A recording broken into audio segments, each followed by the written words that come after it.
안녕하십니까. 인문학 강좌 시간.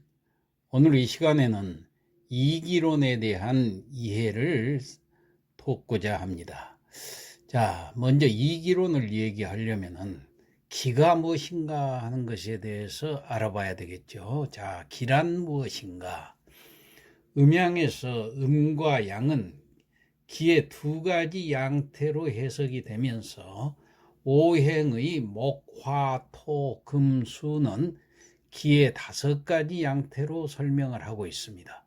이렇듯 기는 고대 동양인들이 세상을 보고 관찰하고 그것을 설명하는 데 있어서 필요한 하나의 방법으로서 사용된 것입니다.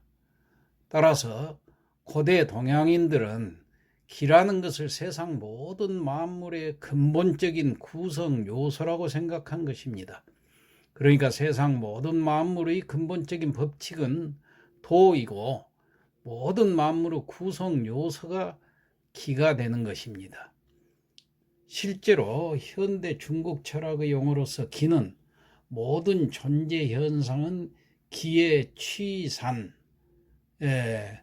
모아지고 흩어지는 걸 취산이라고 그러죠. 즉 기가 모아지고 흩어진 데 따라서 생겨나고 없어지는 것이라고 정의를 하고 있습니다. 그러므로 동양에서 기는 생명과 만물의 근원이 되는 것입니다. 기는 원래 호흡을 하는 숨, 공기가 움직이는 바람을 뜻하는 가벼운 의미였지만은 도가인 노자, 장자가 우주의 생성 변화를 기의 현상이라고 하는 데서부터 시작해가지고 여러 가지 어려운 뜻을 가지는 철학적 용어로 쓰이게 되었던 것입니다. 한나라 때부터는 음양 오행으로 기의 이론이 복잡하게 전개되면서 우주 천문자리 그리고 양생의학 및 기륭 화복과 관계되는 일상생활에까지 이 기를 적용하게 된 것입니다. 자, 그러면 리라는 것은 무엇인가? 자, 상대적인 개념이죠. 리는 말 그대로 법칙이란 뜻입니다. 세상에는 여러 가지 법칙이 있죠. 예를 들어 관성의 법칙이라든가 만유인력의 법칙이라든가 이러한 법칙들을 리라고 할 수 있습니다. 이러한 여러 법칙들을 포괄하는 절대의 진리를 이라고 말합니다. 예를 들었던 관성의 법칙이나 만유인력의 법칙도 이러한 리에 포함된 것이죠. 한편 기라는 것은 위에서 설명한 리가 발현된 것입니다. 즉 법칙의 결과지요. 예를 들어서 높은 곳에서 물건을 떨어뜨렸을 때 물건은 자유낙하해서 바닥으로 떨어집니다. 이러한 모습 자체는 우리가 경험하는 물질 세계입니다. 현실 그 자체죠. 이것이 바로 기입니다. 즉 이라는 형이상학적 이치로서 현실로서 기가 작용하도록 하는 일종의 주관자 역할을 하는 것입니다. 자, 이것을 다르게 보자면 결국 이라는 것은 벌어진 결과지요. 즉 기에 대한 설명에 지나지 않는다는 주장이 가능합니다. 이렇게 해서 주리론과 주기론의 입장이 갈라집니다. 이것은 다시 성선설과 성학설의 이론까지 나아가게 되는데 요약하자면은 이는 이론이고 이치를 말하고 기는 현실이고 경험이라고 하겠습니다. 자, 그러면은 주의가 말하는 기와 오행의 관계는 어떠한가 살펴보겠습니다. 오행과의 관계에서도 마찬가지입니다. 하나의 기가 움직이고 고요하여 양기와 음기가 된 다음에 이 두 가지의 기가 서로 얽혀서 다섯 가지의 원소를 만드는데 이 다섯 가지 원소가 바로 수, 화, 목, 금, 토, 오행인 것입니다. 이 다섯 가지 원소는 어느 것이든 모두 음과 양의 두 기로 말미암아서 이루어진 것이므로 음의 기와 양의 기가 다 그 속에 들어있는 것입니다. 양의 기가 응집해서 목, 화의 두 원소가 되고 음의 기가 응집해서 금, 수의 두 원수가 된 것입니다. 이 네 가지의 토 한 가지를 더한 목, 화, 토, 금, 수를 가리켜서 오행이라고 합니다. 오행은 음양을 보다 구체적으로 나눈 것으로 오행도 궁극적으로 개별적인 현상으로 나타난 기의 다른 이름일 뿐인 것입니다. 도덕의 선악 문제에서 이와 기의 관계는 어떠한가 살펴봅시다. 리가 가치와 밀접한 관계를 가질 때 리와 기는 서로 대립적 존재로 인식을 하게 됩니다. 리를 선이라고 하면은 기는 상대적으로 악이 되는 것입니다. 기 자체는 비록 악이 아닐지라도 악의 원인 혹은 악으로 흐를 가능성이 농후한 것이라고 정의할 수밖에 없지요. 이렇게 볼 때 기와 구별되는 리의 독립성을 강조하지 않을 수가 없습니다. 리와 기로 자연세계를 설명할 때에는 문제되지 않던 것이 인간 존재를 해명함에 있어서 특히 도덕적 선악 문제에 연관해서는 리는 선하고 기는 악하다, 혹은 리는 귀하고 기는 천하다, 리가 기에 앞선다, 이런 차등관계를 갖게 됩니다. 이러한 맥락에서 기보다는 상대적으로 리를 중시하지 않을 수 없었던 것이 바로 성리학의 이론입니다. 그러면 이와 기는 어떻게 다를까요?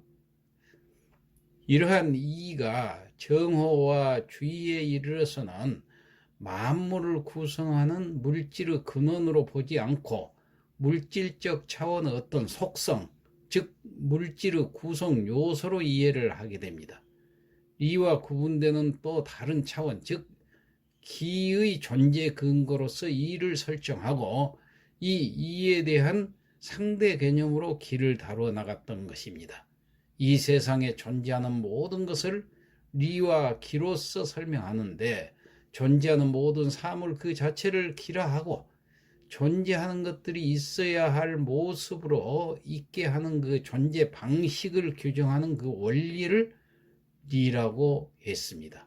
다시 말해서 기에 의해서 만물이 형성되고 기에 의해 형성된 만물이 제 모습으로 있게 하는 근본 원리가 바로 리라는 것입니다.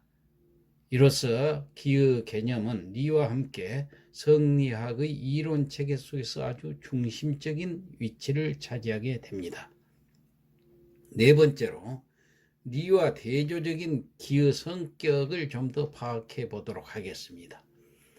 이 세상에 있는 것들은 그것이 무엇이든지 모두 형체를 지니고 있죠.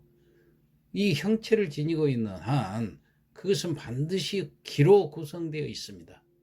그리고 그것이 기로 구성되어 있는 한 그것에는 반드시 그 기를 기의 모습으로 있게 하는 리가 있습니다. 그래서 주희는 기가 있으면 반드시 그 속에 리가 있다라고 말을 했습니다. 그러므로 이 세상의 만물은 모두 리와 기의 결합으로 이루어져 있다 하겠습니다. 이러한 리와 기의 개념을 분명히 하기 위해서는 둘의 상호 관계 속에서 이해를 해야 합니다. 리를 이해하기 위해서는 기와의 관계 속에서 살펴보아야 하고 기 역시 리와의 관계 속에서 살펴보아야 그 성격이 더욱 분명해집니다. 왜냐하면 리와 기는 모두 하나의 사물을 이루는 필수적인 요소이기 때문입니다. 주인은 이러한 리와 기의 상호 관계를 다음과 같이 설명을 하고 있습니다. 천지 사이에는 리가 있고 기가 있다. 리는 형이 상의 도이며 사물을 생성하는 근본이 된다. 기는 형이 하의 그릇이며 사물을 생성하는 도구가 된다 그랬습니다. 그러므로 사람과 사물이 생성될 때는 반드시 리를 부여받은 연후에 성을 갖게 되고 반드시 기를 부여받은 연후에 형체가 있게 된다 그랬습니다. 이 세상에 사물이 생성될 때는 리와 기를 동시에 부여받습니다. 이때 리는 사물이 되는 근거로 존재하고 기는 그 형체를 구성함으로써 사물은 비로소 사물로서의 본질을 갖게 된다고 했습니다. 비유를 해보자면 어떤 사람이 벽돌이나 기와 나무 등의 재료를 사용해서 집을 지을 경우에 벽돌, 기와 나무 등의 재료는 반드시 필요한 것입니다. 그렇지만 집을 지을 때는 그 재료보다 먼저 그 집의 형식을 결정하는 설계도가 필요하겠죠. 벽돌, 기와 나무 등의 재료는 주위가 말하는 형이하학적인 그릇, 즉 집을 짓는 데 필요한 도구에 해당합니다. 집의 설계도는 형이상학적인 원리이고 이 집을 짓는 근본에 해당된다고 하겠습니다.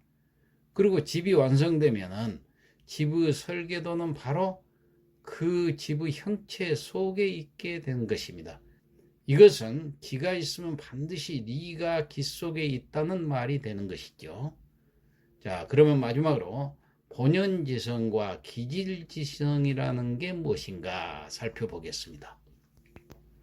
사물을 포함한 사람은 리와 기에 의해 존재한다고 했습니다. 그러므로 기에 의해서 사물이 구성되지 않는다면 사람은 현실적으로 존재할 수가 없습니다. 하늘에서 사람에게 부여한 리도 사람의 기질인 형체 속에 내재해 있습니다.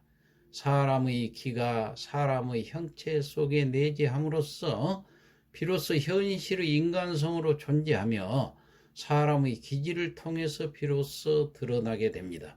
이렇게 기질 속에 존재하는 성을 기질지성이라고 부릅니다. 다시 말하면 본연지성과 기질지성은 성을 바라보는 두 측면이 되죠. 사람의 형체는 기질과 관계 속에서 성을 말하면 기질지성이고 기질을 배제하고 하늘로부터 부여받은 순수한 성만을 말하면 본연지성이 되는 것입니다. 본연지성은 사람의 리이므로 모든 사람에게 공통되고 동등합니다. 그런 의미에서 순수하고 절대적이고 선하다고 말을 할 수가 있습니다. 그러나 사람의 기질을 구성하는 요소인 기에는 맑음과 탁함, 밝음과 어두움, 바름과 치우침 등의 그 차이가 있습니다. 기질의 차이에 따라서 사람도 여러 가지로 다양하게 됩니다. 세상에는 착한 사람, 나쁜 사람, 똑똑한 사람, 어리석은 사람 등이 있는데 주인은 그것을 오늘날처럼 염색체의 차이로 설명한 것이 아니라 기질의 차이로 설명을 합니다. 그리고 이러한 기질의 차이가 결국은 성의 차이로 이어진다고 말을 합니다. 다시 말하면 리가 기질 속에 들어오게 되면 리도 어쩔 수 없이 기질의 영향을 받지 않을 수 없다는 것입니다. 기질의 차이에 따라서 사람마다 각각 다른 성을 갖게 된다고 합니다. 이러한 기질과 성의 관계는 투명한 구슬이 물속에 떨어져 있는 것에 비유할 수가 있습니다. 리가 맑은 기질 속에 떨어지면 투명한 구슬이 맑은 물 속에 떨어져 있는 것과 같아서 그 빛이 투명할 것이고, 반대로 리가 탁한 기질 속에 떨어지면 투명한 구슬이 탁한 물 속에 떨어져 있는 것과 같이 그 빛은 탁해서 발하지 못할 것입니다.